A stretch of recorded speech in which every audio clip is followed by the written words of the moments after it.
Check 1 2 1 2. Big part of my formative years. Check 1 2. I think we are rolling. Sweet. Give me a Check. Check. Let me hear you again. Go ahead. Give me a mic check. I don't know what to say. I'm just going to say some stuff. Just say some stuff. Yeah, we're recording in Memphis, and we are recording. Yes, in Memphis. Yes. It's very exciting for some of us. Not so much for Gary. It is not. I'm bored. Gary is I'm very bored. Having a rough time with it. I don't like it. I wish we weren't here. I don't like recording. Gary, if I go like this, it means cut out what he just said. I'll cut it out.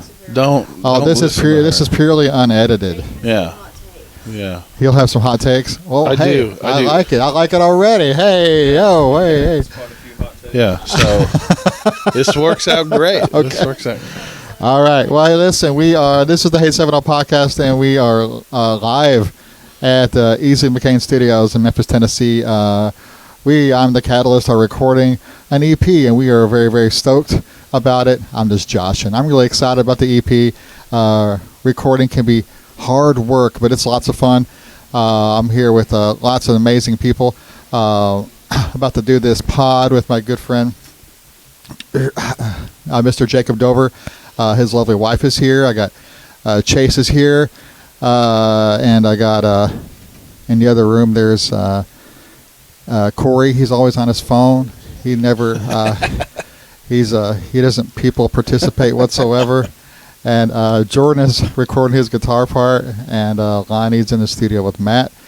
Matt Qualls has a wonderful and beautiful studio here in Memphis. So if you ever get the chance, you should come record here. It's great, and the hospitality is wonderful.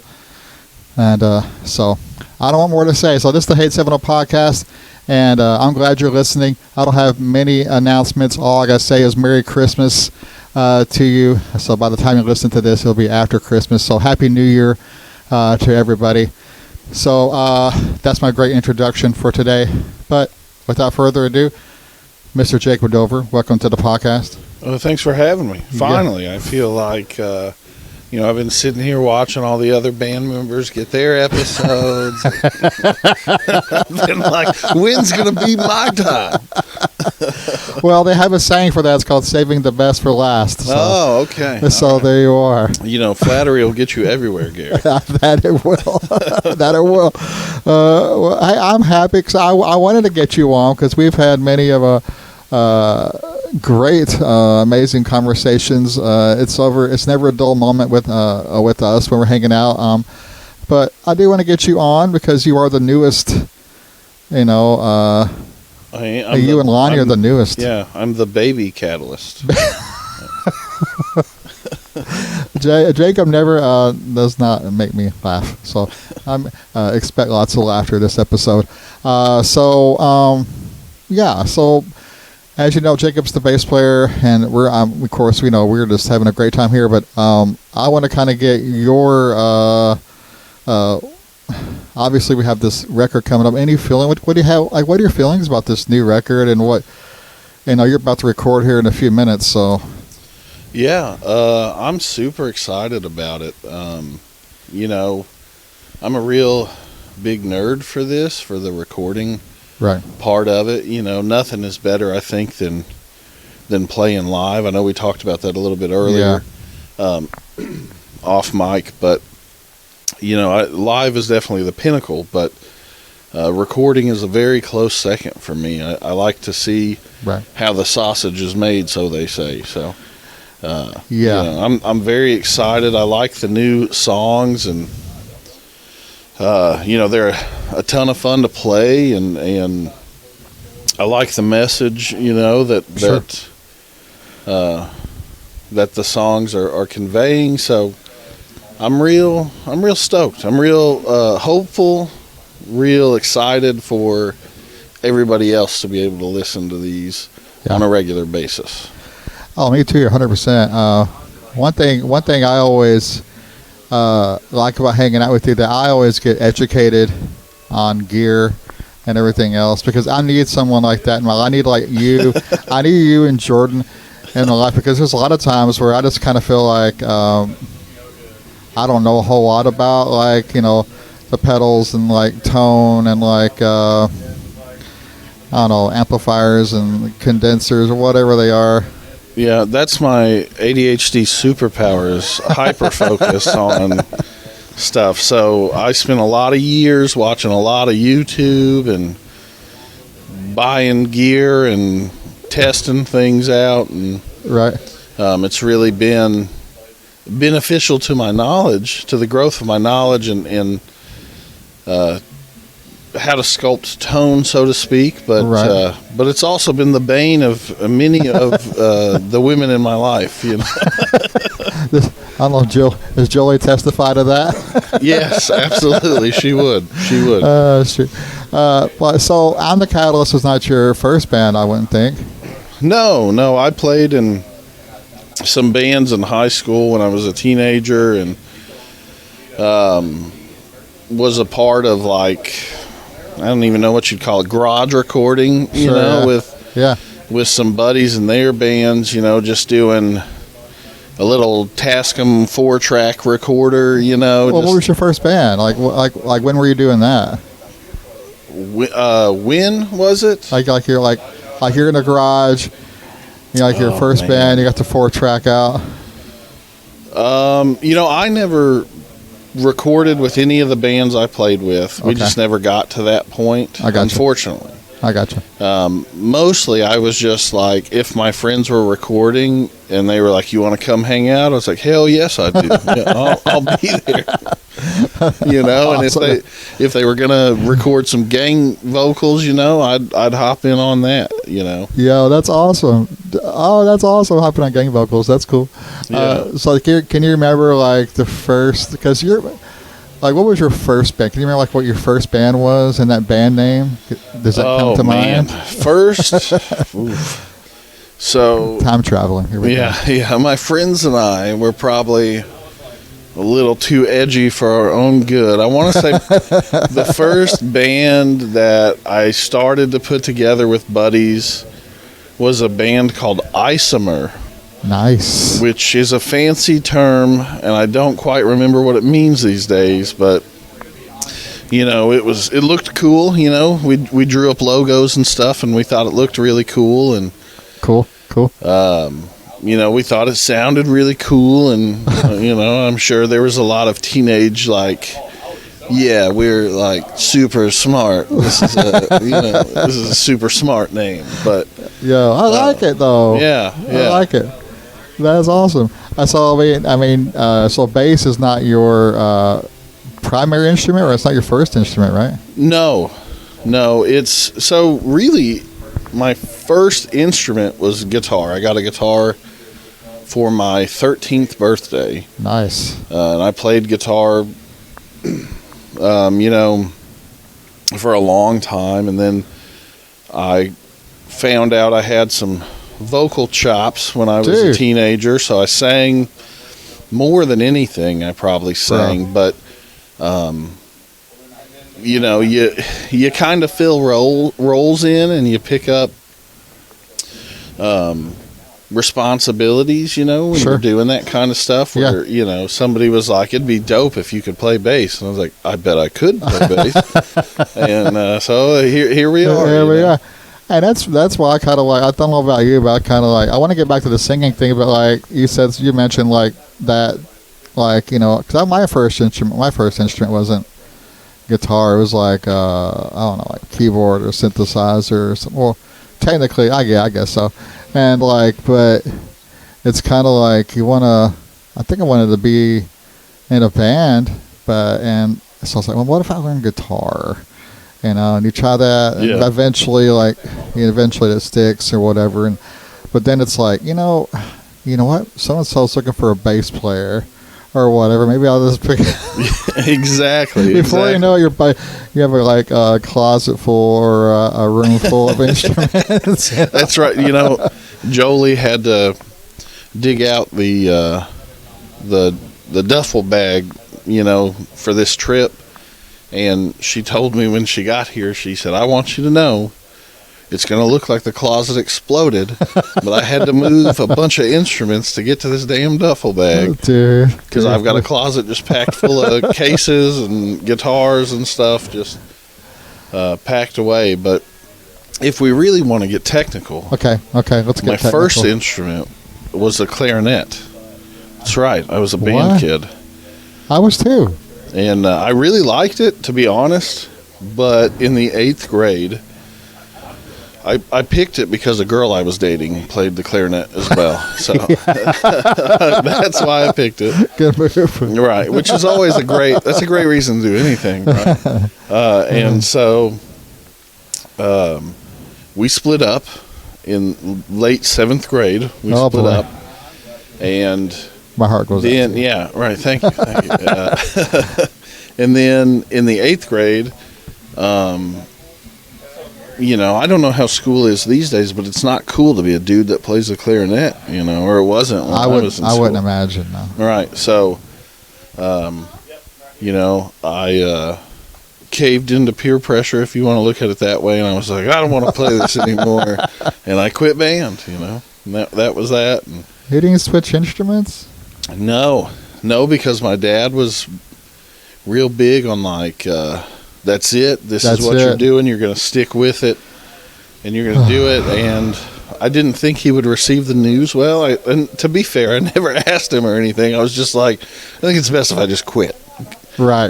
And but I got my first guitar because of that. Because he took my clarinet and traded it in and got me my guitar. So that's how I got that. That reminds me of a David Bazan song. He has a song called Drum Set, and the song is literally about him trading in his clarinet for a drum set. Yeah, that's cool. Yeah, dude. Cool. I'll have to give it a listen. Yeah, absolutely. It's super good. So I was like, and it tells that amazing story. I was like, I was a band kid. Like I was like, hey man, give me the saxophone or give me the drums or something, and they're like, your trombone. Hey, I was like, oh man. You said trombone? Yeah, trombone. That's what Joe plays. What? Joe is a trombone player. Well, at first I was like, man, I don't like it. But once I found, I got to pick up my own trombone. I found this beautiful silver trombone. I was kind of feeling it. Silver is cool. There's not you don't see a whole lot of silver trombones in school bands, No. You see a lot of gold. You see a lot of gold. Yeah. That's what Joe, he wanted to do band. And so he asked me if he thought is a good idea. And I said, to be honest with you, my foundation in music and how I really got into music was through school band, because not that I didn't like music before, I just never understood how it worked until, when you learn an instrument, you learn interesting things that you didn't know were interesting things about music and how all of that stuff comes together. Correct. And so I was like, yes, I absolutely think it'd be a dope idea. Even if you don't decide to stick with whatever your instrument is, if you, decide, I said, learning to, read music and read notes on a clef and all that. Absolutely. That's going to be very helpful later on in life. And understanding how scales work and all of that that's going to translate to any instrument. Every instrument has scales, and they're all the same. Exactly. So I didn't honestly think he'd be as into it as he is, but as soon as he started really playing concerts and stuff, he was hooked, man. He loves playing the trombone. Yeah, that's awesome. He'll bring that thing home and he'll be like, you guys want to hear my new song? And we had to buy him a mute for the house because he loves to play his trombone. So. That's awesome. So did you kind of take did you take the stuff you learned from playing clarinet to, as far as like scales and like tempo and things like that?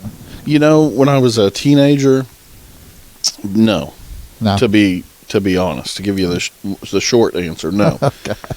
I was more so just wanting to make fast loud, angry music, and the kids I was playing with were wanting to make fast, loud, angry music, and there's no room for scales in that. No.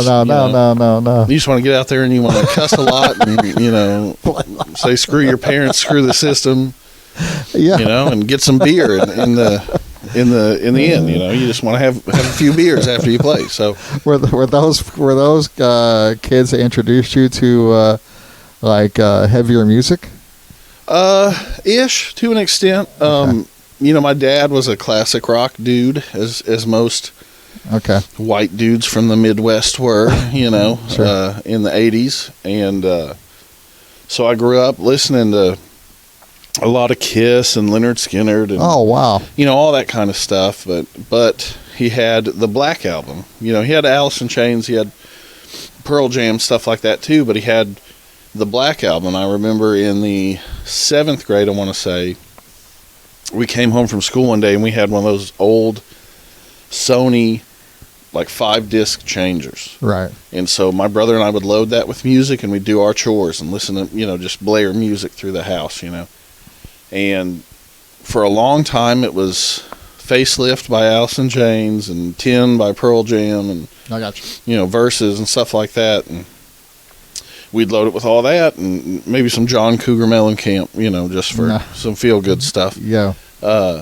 But one day I found that Black Album, Metallica, the Black Album, and I put that on and I was like, hey, what's going on with these guys, Dude. What's up with these guys? And then in the 8th grade, really somewhere between 8th and 9th grade really is what it was, my uncle said, if you like that album, I bet you'll like this. And he played And Justice for All for me. Oh. And after that, it was over. I was like, thrash or nothing. It was all so good. Dude. Megadeth, Metallica, Slayer, from there. And then, of course, I was in high school when nu metal hit. And so I had friends get me into, Disturbed and Slipknot and Mudvayne. And I had a buddy I rode the bus with that was he was an upperclassman. And he said, hey, man, if you like these bands, you'll like these guys. And he gave me the first 2 Slipknot albums. That's how I got into them, self-titled. And I think Iowa had just come out or something like that when he gave them to me. And so you came in on the ground floor. Yeah. Man. Yeah, I was super excited. And there for a while, I just wanted heavier, faster, harder stuff, I had a buddy that got me into Lamb of God, he heard a song and was like, hey man, you're from Arkansas, this song reminds me of you, and he played Speak in Defense of Our Good Name, and after that I was like, I just want more of this, as much more of this as I can get, and to be honest with you, I didn't play any kind of really heavy metal in high school. It was mostly punk, Oh, really? It was very DIY. Really? Get on the microphone and scream. We wow, I didn't expect that. Yeah, we played. Well, we lived in a very industrial city in Indiana when I went to high school, and I think industrial cities just really breed that kind of angsty. Sure. Anti-authoritarian. Sure, yeah. Something's got to change. Something's got to be better than this. I don't want to waste my life in a factory kind of music, I gotcha, yeah. So, that's just what we were writing. It's what we were playing.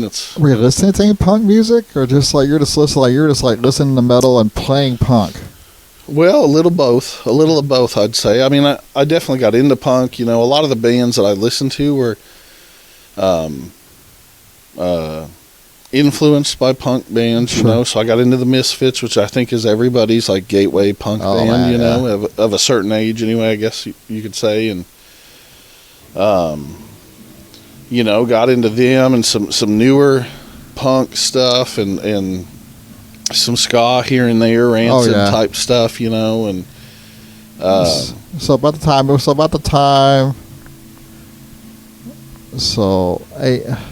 so that time period when nu metal was coming out, you were also kind of checking out some ska and punk bands. Yeah.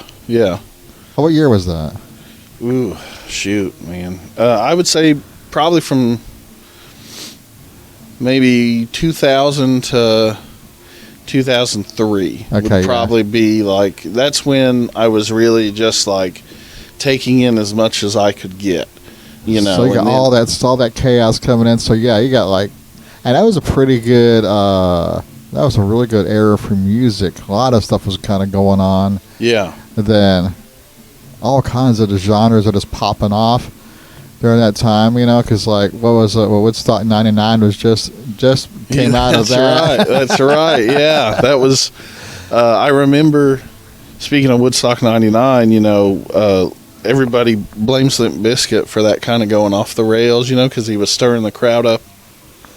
But I remember when that, not the first Limp Bizkit album, when Significant Other came out. Yeah. You know, and it was all over MTV and all over the radio and just everywhere.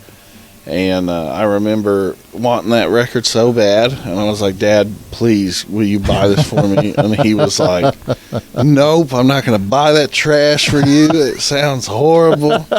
The stuff he's saying is terrible. And so me and my brother went and bought a copy of it and just hid it under our mattress, and we would listen to it when Dad wasn't around. Yeah.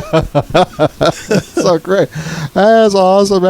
Well, I did, like, during that time, like, because you had that record that came out, it was popping, like the Significant Other record. Then, then a little baby band began to emerge at that time called Linkin Park. Yes. You know? So Linkin Park, I bought my first Megadeth album and my first Linkin Park album on the same day. Wow. I went into a record store in Evansville, Indiana. I don't even remember the name of it, but I was just leafing through CDs, you know, which is what us antiques used to do. You know, we'd leaf through physical media of imagine bands. Right. And I found The World Needs a Hero by Megadeth, and on that album cover, it's a dude strapped down to a table, and the top half of him is like just a regular torso with a head. Okay. The bottom half of him on the underside of the strap is like a skeleton version of that. It's like a mirrored skeleton version of that. And I just remember looking at that album cover and being like, this is pretty cool. I'm going to buy this. So I bought it and loved it. It's a great record. Recommend for sure. But Hybrid Theory had just come out. Right. And I remembered picking that up and being like, this is also a cool album cover. Yeah. I'll also listen to this. And I listened to the Linkin Park album first and was blown away. Oh, it's so good. Paper Cut was, so good. I was like, holy shit. So good. It really, you know, you have those like formative moments listening to music where you find something and you're like, oh my God, this is blowing my mind, you know, and that was one of those moments for me, you know. Absolutely. For, like, getting excited about what music could be and you know, how it was changing, you know what I mean? Oh yeah, I mean, I think during that time, I mean, it kind of turned a corner. It kind of seems, you know, there, like you said, you brought up that, you know, Significant Other, Linkin Park, and then the POD had like that, like they were doing a whole like, I think that was Southtown, because Satellite didn't come out till another probably a couple of years or whatever. No, I think 2001 was Satellite. Yeah, and sounds right. And so I remember just going, like, picking up CDs strictly on like album art. Yeah, just like you did. I go, I'm guessing this is going to sound pretty good. Right. And hey, I stand by that system for picking albums because maybe like one or two albums have I picked based on album art, and I've got it and listened to it and been like, this is not good. I'm not happy with this. But, you know, I have probably a high, like 99% success rate in albums that I picked based on album art alone, where I listened to them and was like, I fuking love this. This was a good purchase. That's pretty good. Yeah. It's like, yeah, I mean, I agree 100%. I mean, like, there's been some times where I've bought some, I go, okay, well, I probably missed the missed the mark on this one. I remember, when was it? I was living in Tulsa at the time. I love picking up like used CDs and things like that, and these consignment places. And what year was that? It was probably 99, I think. I don't know. 99, 2000. And there is I'd heard of this band. I don't know if I'd heard of the band before or not.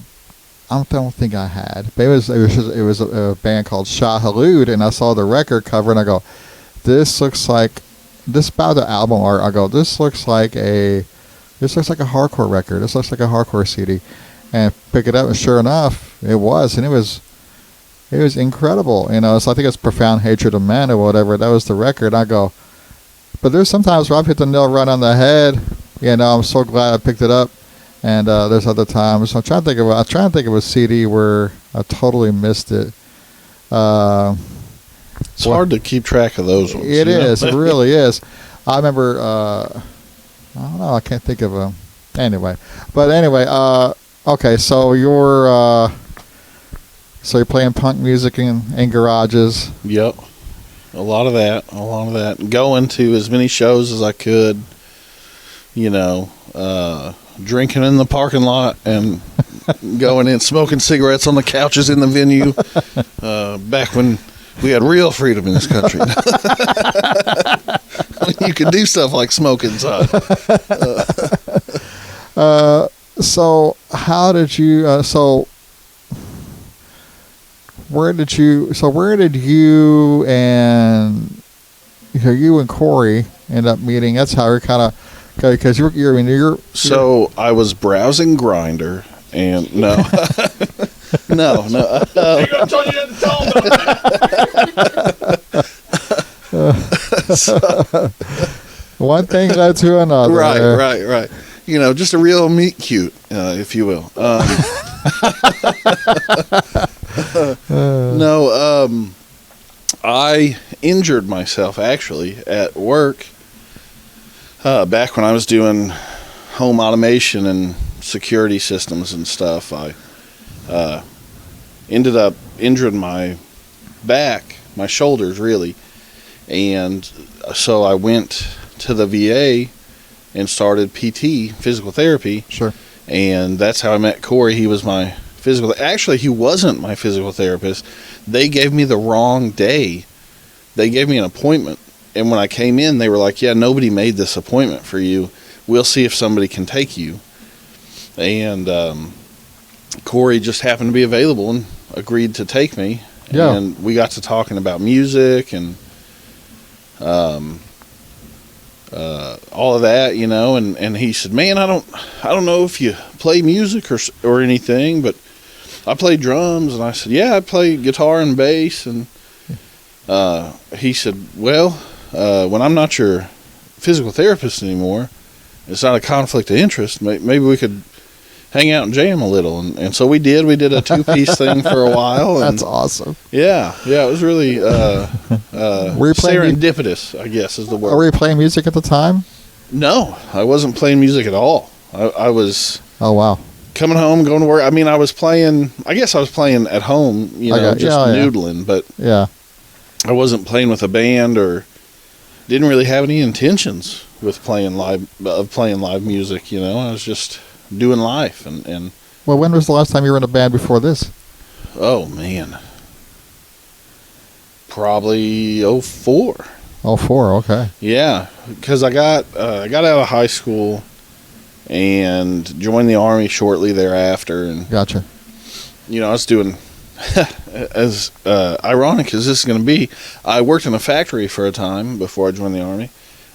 Even though I was very against the whole 9-to-5 thing when I was a teenager. I was going to make it big and not have to do any of that rat race crap. But you know how that goes. So joined the Army and just got busy, man, and had kids and 100%. All that stuff just takes precedence, and then you just kind of, I don't want to say give up, but you just kind of get to a point where you're like, well, I can't focus on that right now. I have other stuff. Truly, absolutely, to focus on, and You know, and then when I met Corey and we started playing music together, I was like, this is really dope. I really miss doing this. That's awesome, dude. And then, you know, the rest is history, if you want to say. But what kind of stuff are you guys playing with Corey?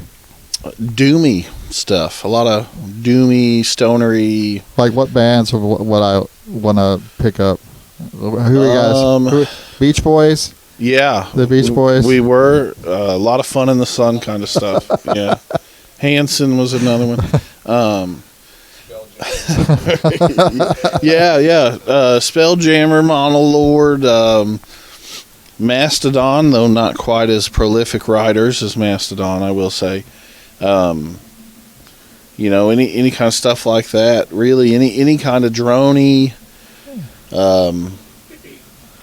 sludgy. I like that stuff. Yeah, I do too, man. Do you remember that band, the Abominable Iron Sloth? I don't remember that band. Dude, I'm making this like gigantic playlist on my Spotify, and I was going through stuff, and I go, and unfortunately, the record I bought back in the day is not on Spotify. It's like one of the early.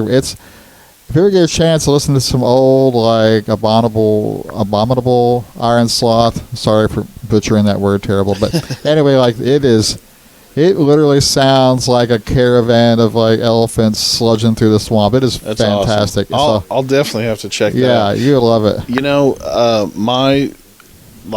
one of my favorite albums that's not on Spotify, it really breaks my heart, is Archetype by Fear Factory. Is an amazing album, but it is not on Spotify because the guy that bought the rights up to it wants an astronomical price for it, and Fear Factory is like, no, we're not going to pay that. So they just it hasn't been reprinted since the rights lapsed. And it's getting harder and harder to find physical copies of it, but it is by far, and I know, you know, I'm probably going to get lambasted for this opinion on Fear Factory, but it is my favorite Fear Factory record. I think it's really good, but that may be nostalgia. You know, that may be a nostalgia filter. So do you own like a copy of it at all? I don't anymore. I used to have a huge, I had a 4,000 CD collection for a long time, and I was married to a girl when I joined the Army. And when I came home, I did not own anything that I owned when I went to basic training. So all of that was gone, which is, you know, for a music lover, it's heartbreak on another level to lose your entire collection of music. Dude, but that's terrible. You know, it's cool now because sometimes I'll remember a band or I'll get reminded of a band that I used to have a physical copy of their album, and it's, you know, from that collection, and it's like a nice little, you know, treat every now and then where I'm like, oh shit, I forgot about these dudes, you know. That is awesome. That is awesome. It's kind of like you're doing spring cleaning or whatever in your house. You're going to the garage or your closet, like, oh my gosh, did you know we had this this Uno game? Or here's Yahtzee. We thought we lost Yahtzee. You know, all these things or here are these old old photographs or old pictures or whatever, or a tape cassette from 1982 from Def Leppard. You know, those type of things. And because I'll get like that on Spotify and stuff, and I'll be like, oh my gosh, I used to listen to these dudes all the time. As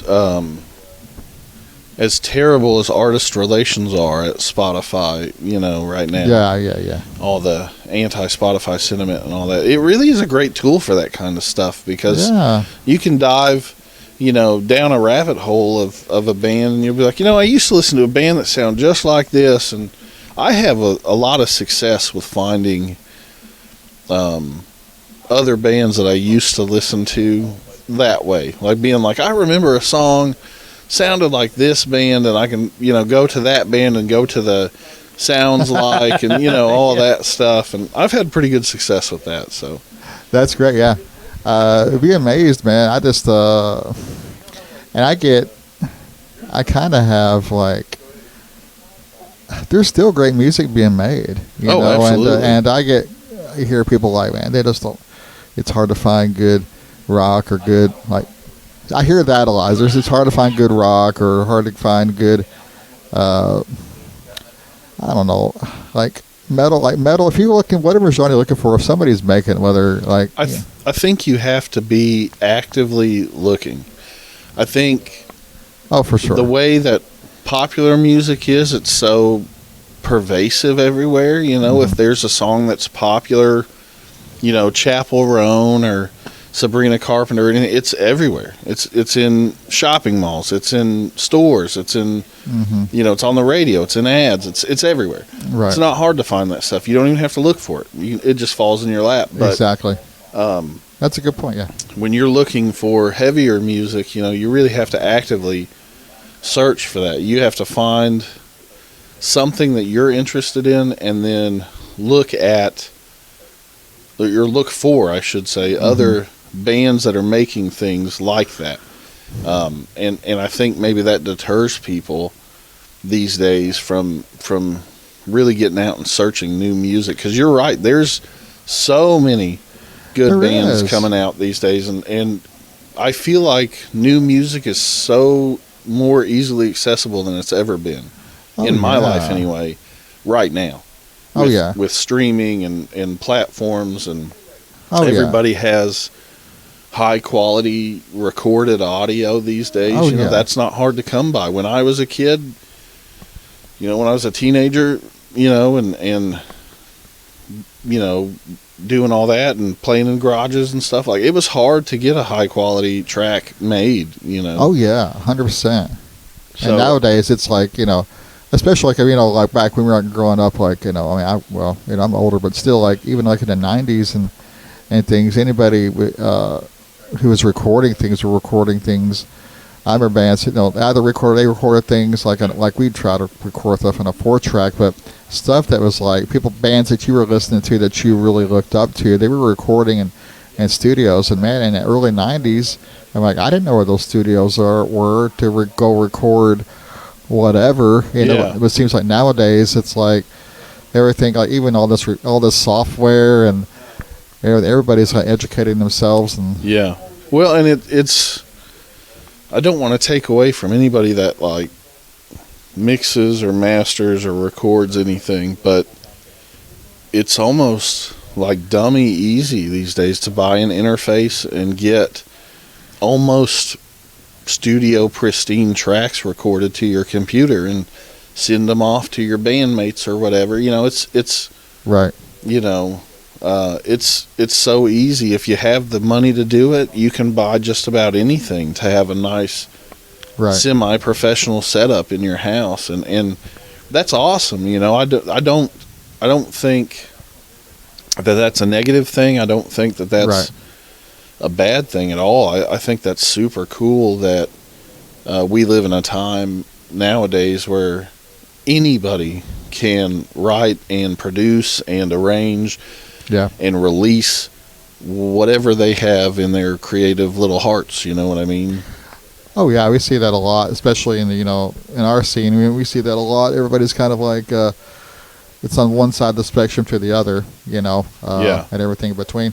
I had a weird question pop up. Do you and Jolie like share the same musical interest? You know, somewhat. Do you guys intersect anyway? I mean, Jolie she likes the Misfits, Danzig era only, by the way. I don't for blame anybody her there. Listening. She's a Danzig fangirl. She loves Danzig. And she likes a lot of like alternative stuff. She's a big Alice in Chains fan, huge Alice in Chains fan. You know, so we do have some intersecting stuff. She likes a lot of classic rock, Boston, stuff like that. Very cool, very cool. And then, I mean, she listens to a lot of pop. I listen to some pop. She listens to a lot of pop. Okay. And so, you know, I would say she's probably responsible for getting me into Chapel Roan. I mean, Pink Pony Club is a jam, a bop, as the kids say. And it's just a fun song to listen to when you're driving down the road. And been working 15 hours or whatever, and you don't want to listen to somebody scream at you anymore. Oh my gosh, yeah, I ain't gonna lie. I mean, my kid, I have some pop in my mix because I think you need, because people are making really good pop music nowadays. There's some where it's just trash, but there's some people who know how to do it are making some almost a year or two ago, my kid was listening to some K-pop. I ain't gonna lie. I go, I'm down for this. I'm here for this. Yeah. And so, I'm like, because I need that. I don't need this, that's a good... I am a huge Psy fan. He's the dude that did Gangnam Style. Oh, yeah. I have a playlist that's got 4 or 5 of his songs on it. He just makes catchy stuff. It's fun to listen to. He made other songs? Oh, yes. Yes, I recommend New Face. That's a good one. Awesome. Gentleman is a good one. They're real... K-poppy, but it's fun. It's fun stuff to listen to. I like heavy music. I love heavy music. But I like hip hop and rap and stuff too. 100%, yeah. But definitely sometimes you just need a palate cleanser, an oral. I think so. Sorbet, oral spelled AURAL. I got on my phone. I got this thing. It's like you said, has everything I listen to, and it's like hip hop. There's some K-pop, and there's some just regular pop, and there's some stuff in the '80s and everything in between. Everything's I'm listening to now, like metal or hardcore. And I got one band, one song, and I'll just put it on random, and to see where it goes. And it's so refreshing just to hear, say you're listening to you got Slayer playing, and the next song is like, "Don't you forget about me." Yeah, exactly. That's what I do. My liked songs on Spotify like that, because they're just kind of all over the place. Yeah. And it'll be like Kubla Khan. Yeah. And then like Ace of Base or something in there. Yeah. I like that when that happens. And it's really. It's really nice, and it's it's real indicative of the way I listen to music anyway, because I can definitely get fixated on a song or an album or something and listen to it nonstop, but more often than not, I'll listen to a song and it'll remind me of something, and I'll jump to another band, and then I'll jump to another genre. Oh, yeah. So if I just shuffle my liked songs on Spotify, usually... it has the same effect, pretty much. Yeah, I got you. I have this thing. I had this thing where I have this fear of missing out thing going on with me, because what'll happen? I'll go, oh man, it kind of sounds like such and such, and I go, who was that? And you're trying to think, and it will bother you. It'll be like the splinter in your brain until you can figure out. And if you don't figure out this one missing puzzle piece to your playlist, then your life is just.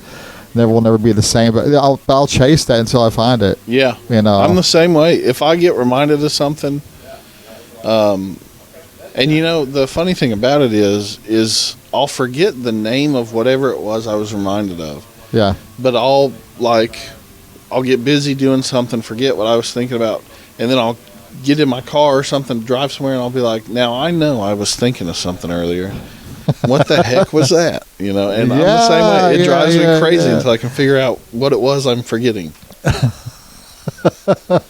Oh, yeah. I mean, or searching for long lost demos or records. Even if I can't find them on Spotify, I'll go to YouTube and go, somebody has had a post or, posted that, right. CD or whatever. Right. It's almost like upsetting now. When you can't find something streaming and you're like, what the heck? It's 2024. This should be online. Why? So, hey, with that little, I want to kind of, maybe that might be a good place to segue into what I like to call top 5 on the fly. Ooh, so you kind of give me, we can do this however you want. We can do the 5 things you've listened to lately, or we can just do any 5 you want. Maybe 5 most important bands.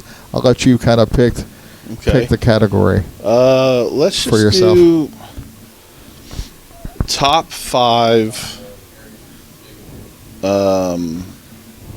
let's do top 5 feel good songs. We'll see if I can think top of 5 feel good songs. Yeah. And I like this guy. This will be a genre spanning thing. Okay, go ahead, man. The first will be I don't know if we'll start. I guess number 5, man. Number 5 would be "Sunshine" by Atmosphere. They're a group, a hip hop group, a duo out of Minneapolis. Slug, yes. Yeah, exactly. And I've been listening to them forever, really, since Tony Hawk Pro Skater 2. If y'all want to know a deep cut, I've been listening to them since then. So a long time. But "Sunshine" is one of those songs. It's kind of a woke up in a bad way and went outside and felt the sun shining and realized things weren't as shitty as I thought they were, kind of song. So that's always a good song I like to listen to when I'm. That's a good pick. Yeah, that's a good pick. I didn't expect that. That's a good pick, man. Sunshine. Okay, I got that one down. Okay, all right. My number 5 is going to be so feel good songs. Yeah. Okay. Give me a hot minute here. I think I'm good. I think I'm good for this. I think I'm good for this. I'll see the first one that kind of comes to my mind for feel good song. Oh, I know. Hold on a second. Hold on. I gotta thumb through my phone. I think I have something here. Feel good songs. Okay. All right. For feel good songs, I'm gonna go. My number 5 is gonna be "Wake the Dead" by Comeback Kid. That makes you feel all kinds of good. Yeah. And everything. Classic. So yeah, I mean, if you don't know, you should know by now. So yeah, that makes me feel when you're definitely into funk, that can definitely raise you out of the funk real quick. I like it. All right, what you got for number 4? Number 4 is going to be "Another Night" by Real McCoy. It is a 90s dance banger. And you say that with such passion. Hey, it's a dope song. It is a dope song. I grew up with a very goofy family, to say the least. But my mom used to love to listen to music and clean the house. And that's awesome, though. Yeah, I'd get picked up and danced with against my will a lot when I was young. So, and it was always to something like that. It was Prince, or it was Real McCoy, or LaBouche, or whatever was popular in the early 90s and late 80s. Beautiful, man. That would be my number 4 for sure. Yeah, I like that a lot. Okay, my number 4 is going to be a ska song, actually. It's a song by 5 Iron Frenzy called "Cool Enough for You." Such a great, happy, fun song that says, "Hey, let's not fight, people. Let's just get along." Yeah, that's good. That's good. Okay, what you got for your number 3? Oh man, number 3. It may take me a second. I've picked this category, and I don't know that I have 5.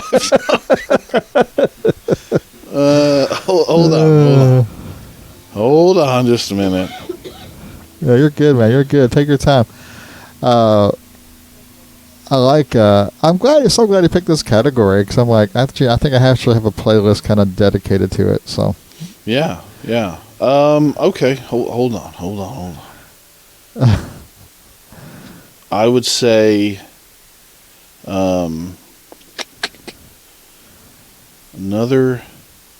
one. Feel good would be "Rock the House" by Gorillaz. That'd be my number 3. I'd say. Look at you.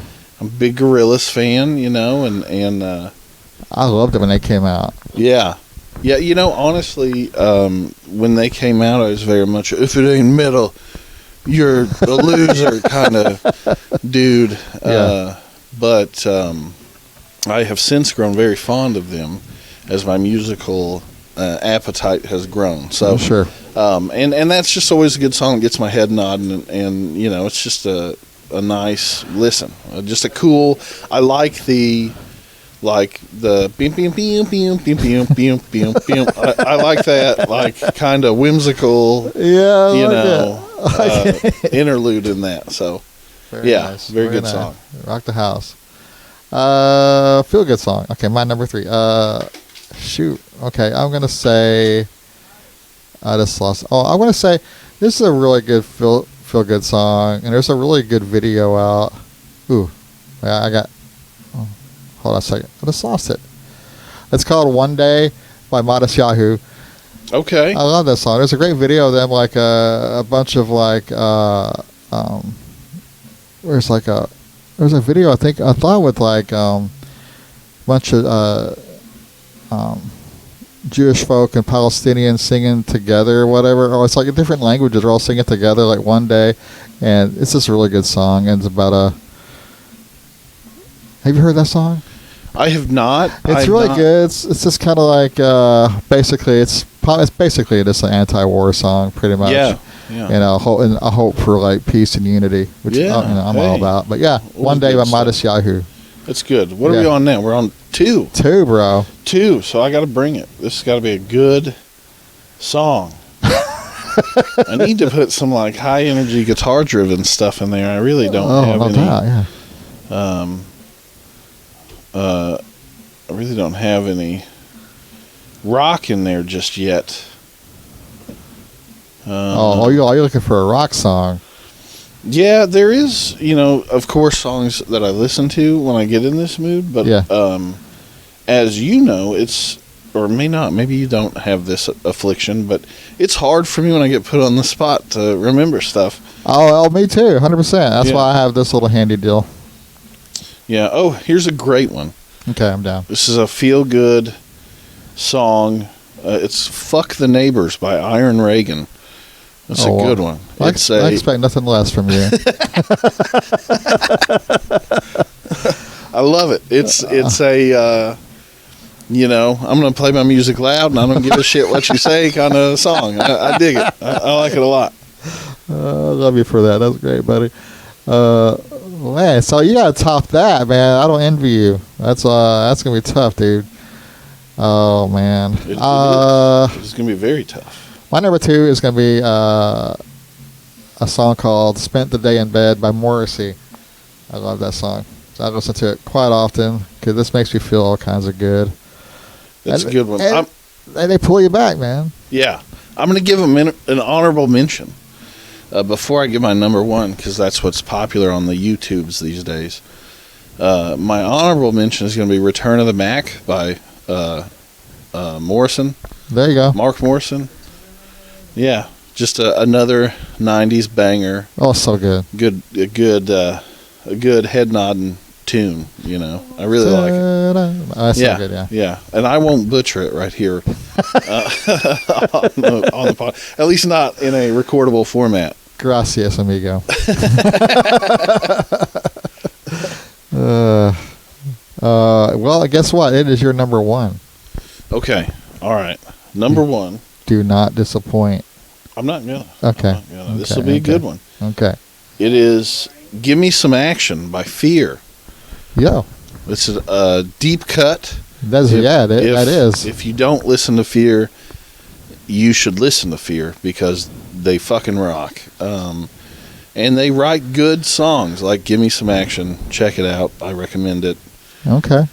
Can't recommend it enough. Okay. I'd say that's probably my number 1. Really high energy kind of. What was it called again? Give Me Some Action. Give me some action. GIMME. Gimme.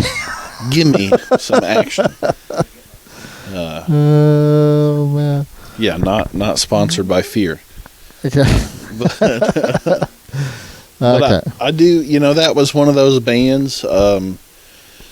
My best friend in high school, his dad hated our guts. No, not really. But every time we came over there, he was very much a dad that called us on our shit. So we thought we were cool dudes, and he'd be like, "Y'all are fucking losers. You don't know shit." You know what I mean? Thanks for the pep talk, pal. Yeah. And so we'd talk about bands we liked, and Korn was very big when I was in high school, and I remember we were excited about a Korn album coming out, and he was like, "How long can you write songs about getting beat up in high school after you get out of high school?" And he made us feel really bad about being excited for Korn. Still excited about Korn, though. I don't care what he said. But he was the one who put us on to Fear. He was like, if you guys want real music, you should listen to these guys. And he played vinyl. He had Fear on vinyl. That's how I listened to them the first time. Wow. And I was blown away. That was another one of those moments. This the same Fear that played on like the Saturday Night Live or whatever. The one in the same. Yes. Yeah, that's crazy, dude. Yeah, that's the ones that crazy. got kicked off of Saturday. They're not allowed. We're not allowed to ever perform again. Only punk hardcore show ever on SNL. Right. Yeah, and they're the reason that was the only one. Yeah. Yeah. Yeah. They're awesome. They're super awesome, and definitely like something I recommend checking out. That is awesome. That's a great recommend. I like that a lot. I like that. You need to go to your roots, people. Go to your roots. Yes, absolutely. And also, not to cut you off, Gary. No, you're good. But a shout out to Biohazard, the kings of New York hardcore. I can't say that, but Yo. New York. That's how they talk. New You know, they York. talk like this. Forget about it. I'm walking over here. Well, yeah. So check out Biohazard too while you're checking out Fear. Yeah. Well, my number one, I can't beat that one, but I will put a capstone on this list. I'm gonna say London Dungeon by the Misfits. Oh, there we go. That's a good one. That bass line, yeah, that bass line rips. Yeah, written about their time in a London dungeon. I love it. It's fantastic. It's amazing. It's integral Misfits experience. I heard that in a skate video. I heard a skateboard video. Yeah, I could say that I've probably picked up a lot of musical interest just watching skate videos and stuff. Oh my gosh, yeah, it's all over the place. Yeah. First time I really listened to Iron Maiden was like, what's the song with the gallows? Well, now you've put me on the spot, and I can't. Yeah, it's like, I used. Oh man, see, I put myself on the spot too. So look, I'm gonna have to go look it up. Now we're in trouble. Oh, I'm gonna start singing. I can't sing it. I act like I know, like I can sing. I cannot sing. So, yeah. Hallowed be thy name is the name of that song. Because like my skate, I think I was watching a Jamie Thomas skate part. It was like London Dungeon. Yeah. And they went right into that. And Jamie Thomas, that's an old video. There. Yeah, dude. Yeah, it was like on Zero back in the day. Yeah. In the early 2000s. I go. And I really never checked out. Like, I never gave Misfits or Iron Maiden like any time whatsoever. You know, and boy, I'm glad I did. I dated a girl in high school that really put me off the Misfits because she was really like, I only listen to punk and I'm super cool and her favorite band was the Misfits, and so for a long time I was like, I don't want to listen to these guys if she likes it. You know what I mean? Yeah, dude, they're great. If you got like the Misfits, the guys from Twitching Tongues, a hardcore band, put out they play as the Twitch Fits, and they do like Misfit covers and everything, and that's cool. And they put out 2 records, Twitch Fits Volume 1 and 2. They actually came out with one this year, and the 818 song is so good. I'll definitely have to check them out. I'm a fan of covers. I know Corey hates covers. They do a good job. I'd highly recommend them. Yeah, they're so good. Yeah. Well, Corey hates covers, but I love them. I'm the opposite. An album of covers, give it to me. Like it's Garage Days by Metallica. I still listen to that album regularly. It's so good, and I like to hear other bands' takes on popular songs and not so popular.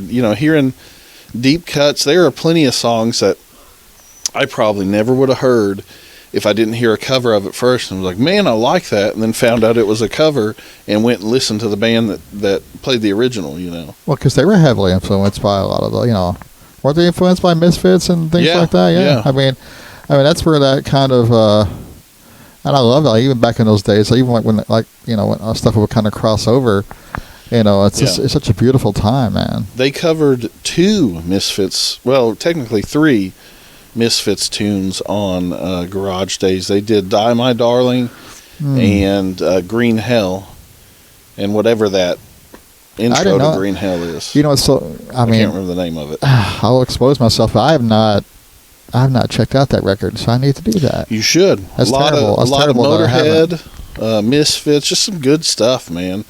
Good stuff. Some classic rock stuff that they did in their vein, you know, and I really liked it. You know, I used to my uncles and stuff used to give it a lot of shit. They'd be like, "Oh, couldn't even write a new album with their own material," blah blah blah. But I think it's a super cool concept for an album, and I really like it. I like all the songs they chose. I like I said, I found a lot of bands that I had never heard or never really gave much of a listen to that I revisited because of that album. That's great, though. Yeah. Before we end, I want to kind of say, like, when you mentioned Injustice for All, like, when I was in 9th grade, I remember, I think the MTV video for One came out. That's the first time I heard, like, guitar like that ever. That's the first time I heard guitar like that. And I was so intrigued.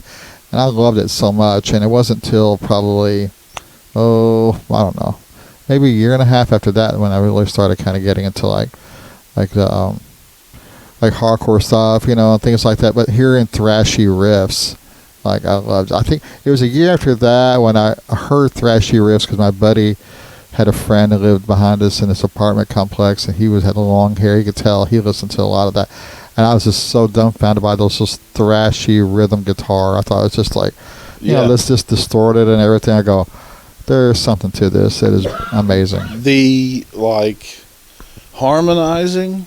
Mm-hmm. And, you know, sliding down the neck and, you know, all of those really cool elements that add really cool texture to a song are so present in thrash. And I think that's why I enjoy it so much. Aside from the speed and just like the real nice tight sound of the guitar, you know,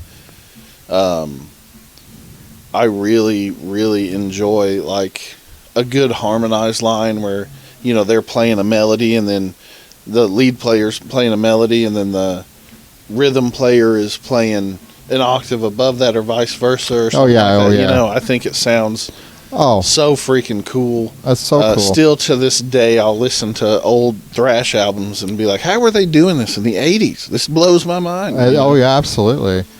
And you find like today's bands, even like some modern day hardcore bands, are taking some of those thrash riffs and it's writing some dynamic, and it makes you kind of crate dig for that stuff, kind of who they were influenced by, you know, some of those, you know, those bands who were doing it back then, and thrash is a very, very, very big deal, and everything. Absolutely, well deserved too, man. Those well deserved for sure. Yeah, you know, there's something to be said for those guys who locked themselves in a room and played guitar until their fingers bled, and you know, wrote what is now probably the bedrock of modern heavy music. You know, I don't think there's probably anybody, at least maybe my age, that makes music that won't list a thrash band of some form on their inspiration or influence list. Oh yeah, because we were on a ride over, and like Jordan was like playing his video of Ice-T, you know, how he was really influenced. Like you said, his favorite band is like Slayer. Yeah, you know, he has that band Body Count, and they do like a Raining Blood cover, and it's fire. It's so good. It's super cool, man. Body Count is awesome. Ice-T is awesome. Just you know, really, really down for heavy music, and it's such a cool thing. Yeah, you know, that somebody that has, you know, he may not be as relevant as he was in the '90s and early 2000s, but you know, this was a dude who was advocating for guitar-driven heavy music when he was, you know, at the height of his popularity. You know, and absolutely. You don't see a whole lot of that. I mean, I guess it's getting to be more and more common nowadays. But back when, I agree 100%. Like back when he was relevant, that's when Body Count first like came out, and it came out like I grew up on like course, I grew up in 80s music, but man, as soon as I heard about rap and hip hop and things like that, I was all into it. And of course, I don't know, I don't know how my mom let me buy like Ice-T and stuff growing up, but she did, like Public Enemy and all that stuff. But like, and when I heard Ice-T was like coming out, and I was going to hardcore shows at that time, and I heard Ice-T was like gonna just come out this hardcore band called Body Count. I'm like, yo, and he's like genuine about it. It wasn't like some trying to like some money grab or he's doing something because it was popular. It was like he was genuinely like, I'm into this music, and I go, I love that. Yeah, that's so great, you know. Yeah. And it's awesome to see, you know, people that might not give a second thought to heavy music that have somebody that they might admire or look up to say, hey, you should check this out, you know. Yeah. And it does nothing but grow the community, the heavy metal, the hardcore community, you know, and the punk community. And you know, I think by and large, although it has the negative reputation that it has in societal, you know, in its societal space or whatever, I think by and large heavier music is a very inclusive and very welcoming community, you know, even though it might not look that way from the outside. You know, I don't think anybody in this community wants divisiveness. You know, we all want everybody to do what they wanted to do, what they enjoy doing, and you know, to experience peace on some kind of level. You know. Well, I agree 100%. I really definitely think it may. I think you hit it perfectly. I think on the exterior it does look like, hey, this is like a really exclusive, you know, whatever community, but it's very inclusive and it's very like welcoming to people, and will hopefully defend folks, and to you know, when it counts, you know, when we talk about brotherhood, we talk about unity, and those things are important. We can't forget those things, because that's really, and they're more than just buzzwords, you know, and they are much more than buzzwords, because I didn't get into it because of the buzzwords. I came into it because there was like a deep reality that actually meant something. There was some substance to that, you know, but I echo that 100%, man. Yeah. I think so too, and I think it's something not to be forgotten. I think, but also people who are kind of looking on the outside, you know, maybe take a closer look. Yeah. You know, well, and there's you know, metal is like the community of metal and heavier music is like the aisle of misfit toys in a way. You know what I mean? This music resonates with so many people because there's so many broken things in society and in people these days, and I think that, not that this is the only music, but this is a music that specializes in reaching those people where they are, and exactly, yeah, you know, evoking a kind of emotional connection to something where they can say somebody else feels like I feel, you know, and I think that's a good thing. Oh, that's beautiful. Yeah, you don't have to be blood to be family. That's for sure. Right. That's right. But Sir Jacob, yes, thank you. Yeah, absolutely. I'm sorry it took so long, but I think the moment is perfect. Yeah, I like the setting, and I like what, you know, we're doing what we're doing, and maybe you can hear the music in the background. I don't know if you can or not, but we're working, we're recording, and Jacob is on deck. Or I don't know if it's me or Jacob's on deck to record next, but one of us. But Jacob, thank you. Yeah, absolutely. I appreciate you. I love to hang out here and talk to you all day, but we got work to do. That's right. Okay. All right. You take care. You too. All right. Bye.